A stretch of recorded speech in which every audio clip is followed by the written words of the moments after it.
Secretary Rubio, my dear friend Marco, it's great to welcome you in Jerusalem with your delegation. It's great to welcome you in Jerusalem as Secretary of State of the United States. I have to say that this visit comes in the wake of a historic visit to Washington. I've said, and I'm going to repeat it again, because it's so true. President Trump is the greatest friend that Israel has ever had in the White House.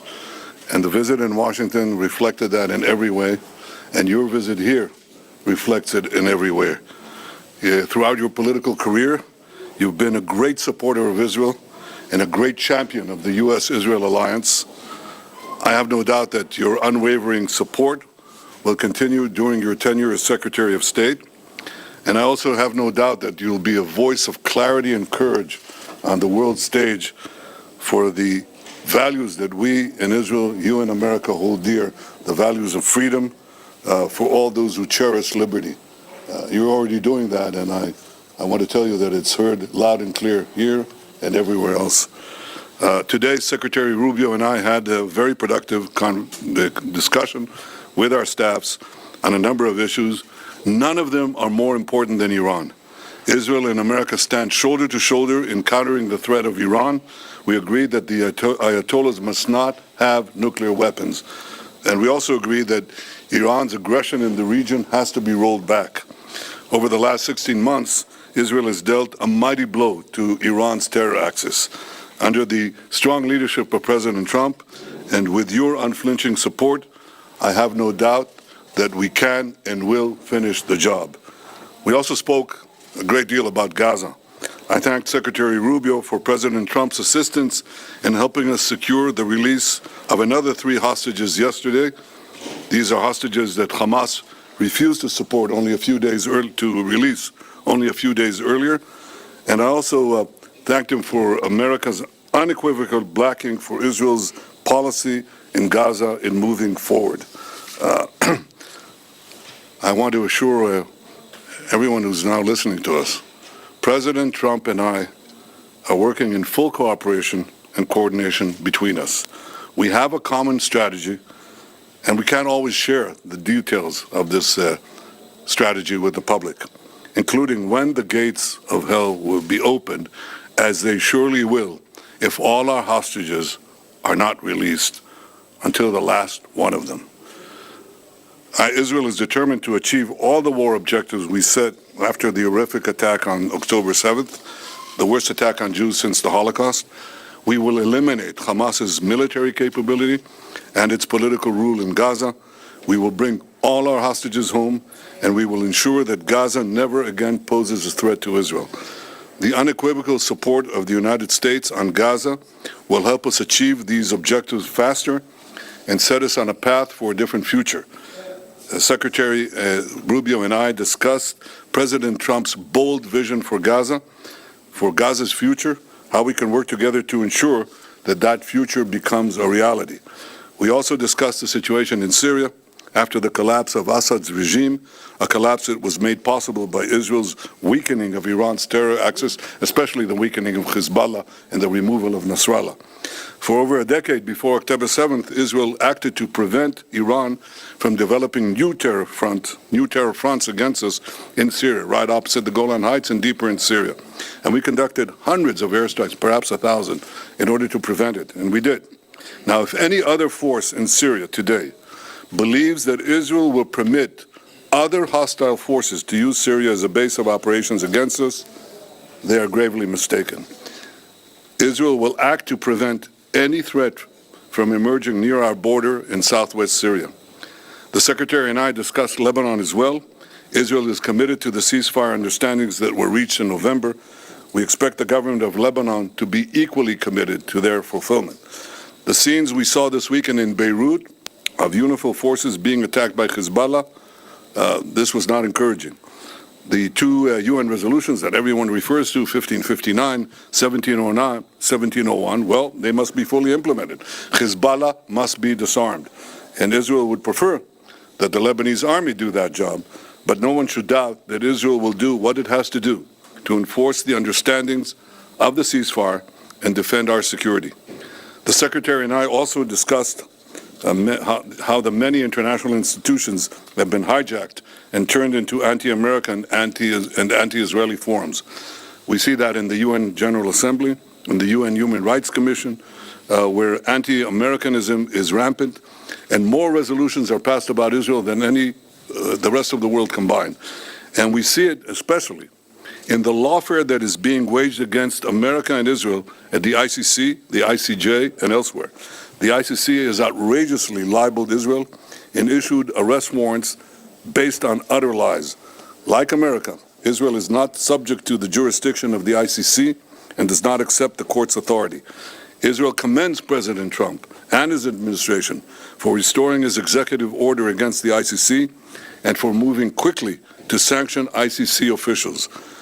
The Secretary and I discussed working together to formulate a common strategy to deal with the threat of lawfare and neutralize this threat once and for all. So these are some of the issues we discussed today.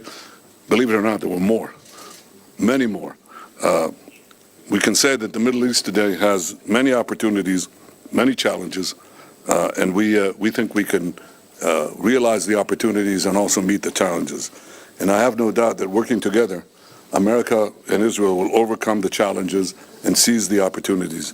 I have to say that I'm absolutely confident that under President Trump's leadership and working together with you, Secretary Rubio, Marco, the best days of our alliance are still yet to come. Welcome to Jerusalem. Welcome, my friend. Thank you, Mr. Prime Minister. It is an honor to be back here. I've been here many times before as an American visiting and then as a member of the United States Senate, but now for the first time as the Secretary of State of the United States, and it's an honor to be here. And it's an honor to serve in this role on behalf of President Donald Trump, who, as you've accurately stated, Mr. Prime Minister, is a tremendous friend of Israel. There's been no stronger ally for Israel in the White House than President Trump. He's also a man that speaks clearly and unambiguously and makes clear his views on issues. The first he's made clear is, and as you've pointed out, and the hostages need to come home, they need to be released, and you work in very close coordination with him. He's working in very close coordination, but with the Prime Minister and his government in ensuring that that happens. That must happen. It's not optional. And would add that that's a goal we share in common, and that is something we work on very closely together. The President's also been very bold about his view of what the future for Gaza should be. Not the same tired ideas of the past, but something that's bold and something that frankly took courage and vision in order to outline. And it may have shocked and surprised many, but what cannot continue is the same cycle where we repeat over and over again and wind up in the exact same place. Related to that, the President's been very clear. Hamas cannot continue as a military or government force. And frankly, as long as it stands as a force that can govern or as a force that can administer or as a force that can threaten by use of violence, peace becomes impossible. They must be eliminated. They must be eradicated. On the broader issues that we discussed as well is the questions in Syria. And while the fall of Assad is certainly promising and important, if Syria replacing one destabilizing force for another is not a positive development. And that is something that we will watch very carefully as we seek to craft our own strategy with regards to how to approach the events in Syria. In the case of Lebanon, our goals are aligned and the same. A strong Lebanese state that can take on and disarm Hezbollah. The common theme in all of these challenges is Iran.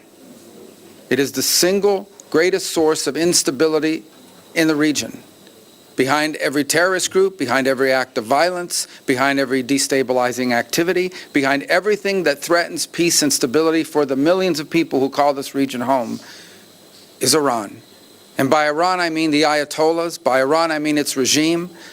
A regime who, by the way, its people don't support. The people of Iran are victims of that regime.